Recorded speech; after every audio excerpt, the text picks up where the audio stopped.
Hello guys, पिछले video में हमने असतत आवृत्ति वितरण देखा था और उसके सम देखे थे। इस वीडियो में हम सतत आवृत्ति वितरण के सम देखेंगे। तो उसके लिए कुछ स्टेप मैंने प्रिपेयर किए हैं। पहले वो स्टेप देखते हैं जिससे सम करने में हमें आसानी हो।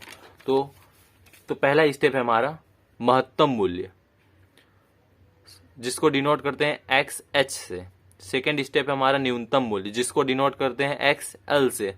थर्ड स्टेप में हमको विस्तार निकालना है, विस्तार को डिनोट करते हैं आर से। महत्तम मूल्य माइनस न्यूनतम मूल्य, ये फॉर्मूला है।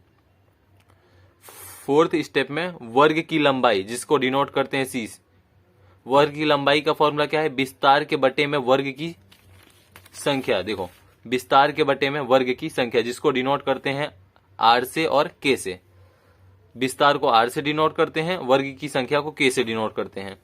पांचवें स्टेप में हमको कोष्टक बनाना है सतत आवृत्ति वितरण का, जिसमें पहला स्टेप है वर्ग, सेकंड स्टेप है आवृत्ति चिन्ह और लास्ट में आवृत्ति, जिसको एफ से डिनोट करते हैं।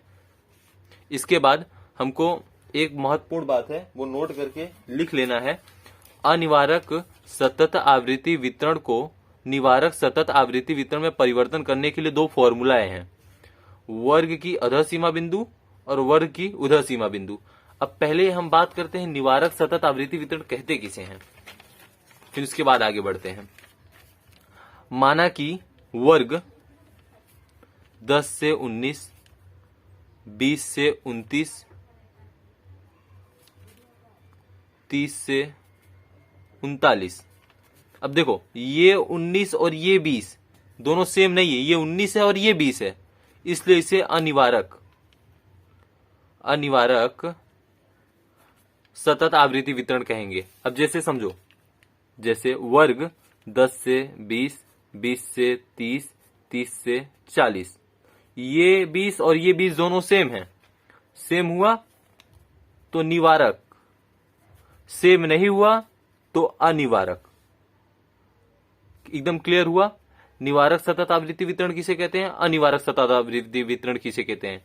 अगर ये 19 और ये 20 सेम नहीं हुआ तो अनिवारक, और ये 20 और ये 20 सेम हो गया तो निवारक। अब आगे बढ़ते हैं फॉर्मूला की तरफ। वर्ग की अधः सीमा बिंदु बराबर संबंधित वर्ग की अधः सीमा मूल्य प्लस उसके तुरंत ऊपर के वर्ग का उधः सीमा मूल्य डिवाइड बाय 2। सेकेंड फॉर्मूला है वर्ग की उधः सीमा बिंदु बराबर संबंधित वर्ग की उधः सीमा मूल्य प्लस उसके तुरंत ऊपर के वर्ग का अधः सीमा मूल्य बटे में 2। अब उधः सीमा बिंदु का एक और फॉर्मूला है जो यूज आता है क्वेश्चन में, हमको आसानी होगी करने के लिए। वर्ग का उधः सीमा बिंदु बराबर अधः सीमा बिंदु प्लस वर्ग लंबाई। अब वर्ग लंबाई किसे कहते हैं? उधः सीमा बिंदु और अधः सीमा बिंदु के बीच के डिफरेंस को वर्ग लंबाई कहते हैं। अंतर को वर्ग लंबाई कहते हैं। देखो, इधर देखो ध्यान से तो क्लियर समझ में आ जाएगा। देखो, वर्ग की उधः सीमा बिंदु एवं अधः सीमा बिंदु के बीच के अंतर को उस वर्ग की वर्ग लंबाई कहते हैं। समझो, माना कि उधः सीमा बिंदु है हमारे पास 10, अधः सीमा बिंदु है हमारे पास 5। तो दोनों के बीच में जो डिफरेंस आया 5 का, उसे कहते हैं वर्ग लंबाई। तो वर्ग लंबाई का फॉर्मूला क्या है वो देखते हैं। देखो, वर्ग लंबाई बराबर उधः सीमा बिंदु माइनस अधः सीमा बिंदु, ये वर्ग लंबाई का फॉर्मूला। और इसमें सतत आवृत्ति वितरण का ये लास्ट फॉर्मूला है वर्ग का माध्य मूल्य, उधः सीमा मूल्य प्लस अधः सीमा मूल्य डिवाइड बाय 2। ये सारे फॉर्मूला है जो हमको याद रखना है। आईएमपी क्वेश्चन है, पेपर में पूछा जाता है। अब हम एक सम करते तो काफी आइडिया लगेगा आप लोग को कि करना कैसे है सम। तो स्वाध्याय 2.1 का सम 2 करते हैं। सम हमने 1 कर लिया है, सम 2 आज करेंगे। एक कार्यालय में सेवारत 60 कर्मचारियों का संपूर्ण वर्ष में आयु का लेखा निम्न अनुसार किया गया है। इस सूचना से 5 की वर्ग लंबाई लेकर आवृत्ति वितरण तैयार कीजिए। तो पहला स्टेप हमारा क्या था? पहला स्टेप क्या था हमारा? एक्स एच महत्तम मूल्य, सबसे बड़ी संख्या क्वेश्चन में 58। सेकंड स्टेप है हमारा एक्स एल न्यूनतम मूल्य, सबसे छोटी संख्या 21। थर्ड स्टेप में हमको विस्तार निकालना है, विस्तार बराबर महत्तम मूल्य माइनस न्यूनतम मूल्य, 58 माइनस 21 तो आया आर बराबर 37। अब हम फोर्थ स्टेप में वर्ग लंबाई फाइंड करेंगे। तो क्वेश्चन में यहां पे एक लाइन पढ़ना, इस सूचना से 5 की वर्ग लंबाई लेकर आवृत्ति वितरण तैयार कीजिए। मतलब वर्ग लंबाई है ना, जो वर्ग लंबाई जो है c बराबर 5 दिया है, c बराबर 5 दिया है। तो फॉर्मूला हम लिखते हैं पहले, c बराबर r के बटे में k। r मतलब विस्तार जो यहां पे हमने फाइंड किया है, k मतलब वर्गों की संख्या। देखना अभी, c बराबर 5, r बराबर 37 डिवाइड बाय k। तो यहां से हम k को इधर लेके जाते हैं, 5 को इधर लेके जाते हैं, तो k इधर आ गया 37 के भागे में 5, तो k बराबर आ गया 7.4। तो इसलिए माना k बराबर 8, जिससे 8 इसलिए लिया गया है क्योंकि सम करने में कोई दिक्कत ना आए। इतना समझ में आया। अब आगे हम कोष्टक बनाते हैं सतत आवृत्ति वितरण का, जिसमें पहला था वर्ग,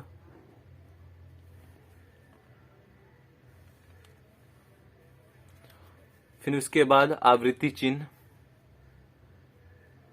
आवृत्ति चिन्ह, लास्ट में था आवृत्ति वितरण, या आवृत्ति भी लिखोगे तो फिर भी चलेगा, जिसको एफ से डिनोट करते हैं। देखो आवृत्ति जिसको एफ से डिनोट करते हैं। तो सबसे छोटी वैल्यू थी 21 और सबसे बड़ी वैल्यू थी 58। तो हम वर्ग कहां से कहां तक बनाए? तो सबसे छोटी वैल्यू थी 21, तो हम 20 से बनाए। 5 का डिफरेंस लेना है क्योंकि वर्ग लंबाई 5 पहले बोल दिया है। तो देखो 20 से 25, 25 से 30, 30 से 35,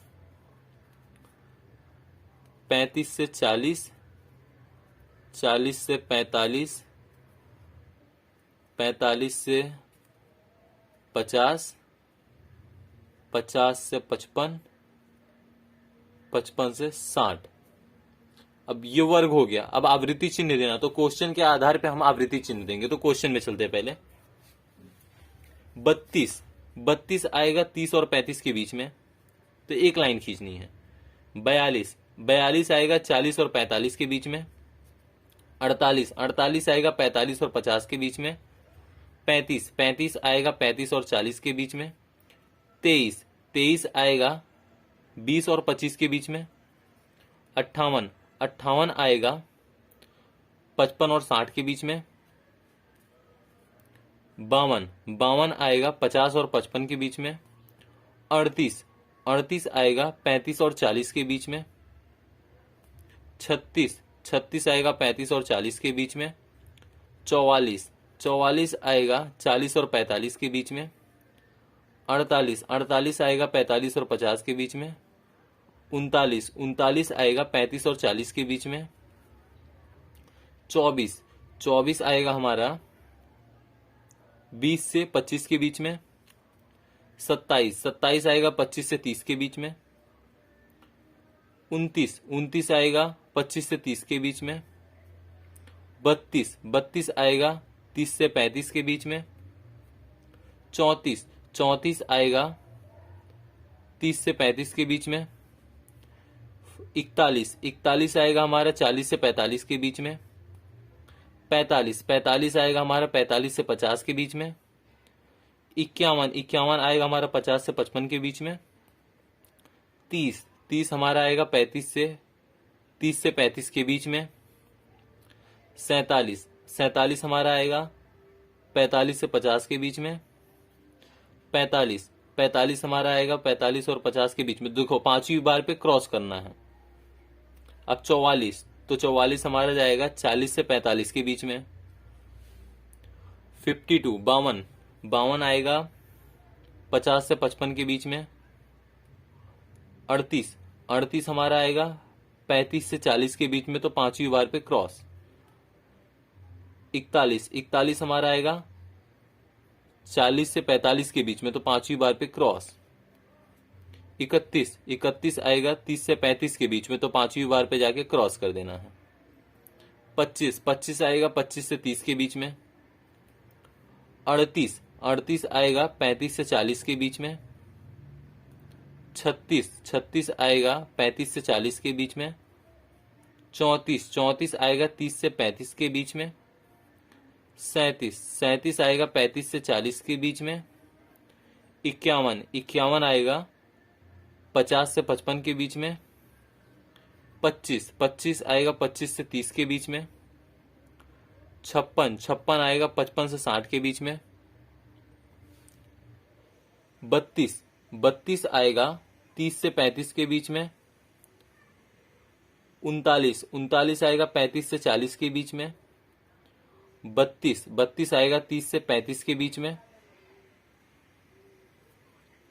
35, 35 आएगा 35 से 40 के बीच में, तो पांचवी बार पे क्रॉस। 42, 42 आएगा 40 से 45 के बीच में। 26 आएगा 25 से 30 के बीच में, तो पांचवी बार पे क्रॉस। 46 आएगा 45 से 50 के बीच में। 42 आएगा 40 से 45 के बीच में। 57 आएगा 55 से 60 के बीच में। 28 आएगा 25 से 30 के बीच में। 43 आएगा 40 से 45 के बीच में। 33 आएगा 30 से 35 के बीच में। 31 आएगा 30 से 35 के बीच में, तो पांचवी बार पे क्रॉस।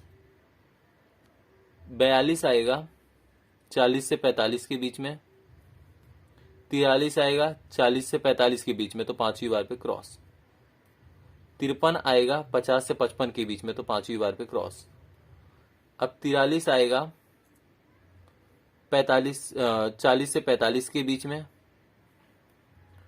39 आएगा 35 से 40 के बीच में। 27 आएगा 25 से 30 के बीच में। 54 आएगा 50 से 55 के बीच में। 21 आएगा 20 से 25 के बीच में। 47 आएगा 45 से 50 के बीच में।